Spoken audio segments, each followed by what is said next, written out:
Smackdown vs. Raw 2006 was another big leap for the franchise. After renaming the franchise with the last Smackdown vs. Raw game, they decided to take a more realistic approach with this title. They wanted matches to feel like simulations by adding features such as stamina and abilities. This would be the first step in turning the series that had a fun arcade style of gameplay into a more serious wrestling simulation game. While this game is by no means bad and is in my opinion one of the best WWE games ever made, it is a step in a much darker direction that the series would turn to, becoming more and more of a grind to play as the series would continue. With that being said, I will show you 5 things you may not have known about this historic staple in the Smackdown series.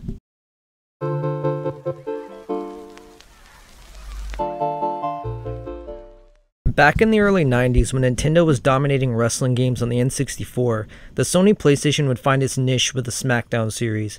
Every game before were clunky and almost unplayable. A similar situation actually occurred on the Xbox console in the early 2000s as well. While the PlayStation 2 was dominating wrestling games with so many fun and exciting classics, and even the GameCube had its fair share of hits, the original Xbox never really had a wrestling game that could compete with the Smackdown series.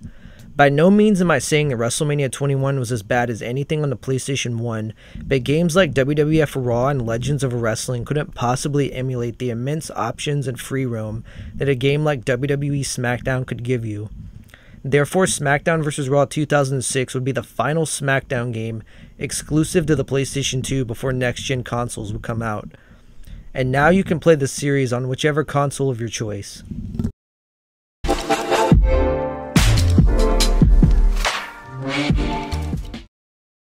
This was the first title in the series to feature Buried Alive and Fulfill Your Fantasy matches.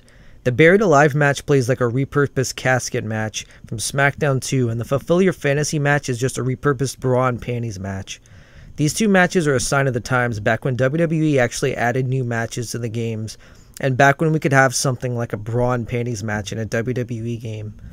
While I don't see bra and panties matches ever returning to a WWE game, maybe we could get a Buried Alive match or maybe even a casket match in future installments of the series.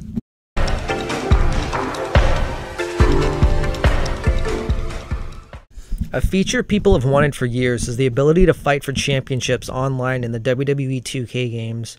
But did you know you could actually do this in Smackdown vs. Raw 2006?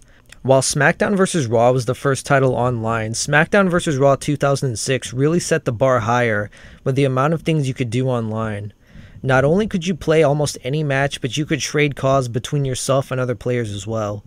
I have fond memories of playing this online back in the day and trading calls for people like Jeff Hardy and Bobby Lashley and other wrestlers.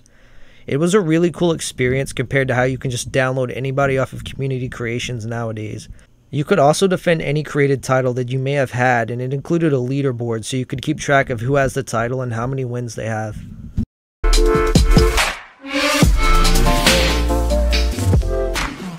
The game featured an exclusive character with the only way of unlocking him being through buying the PSP version of the game.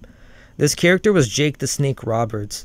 The only way you could play as him was to connect your PSP to your PS2 console and upload him in.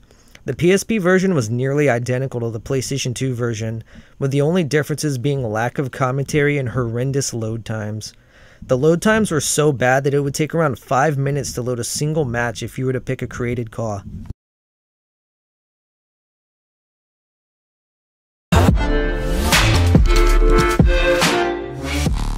Continuing with the theme of the PSP version of the game, did you know there were exclusive game show minigames in this version of the game? The minigames included a WWE game show, a mode where you had to answer trivia based on the WWE.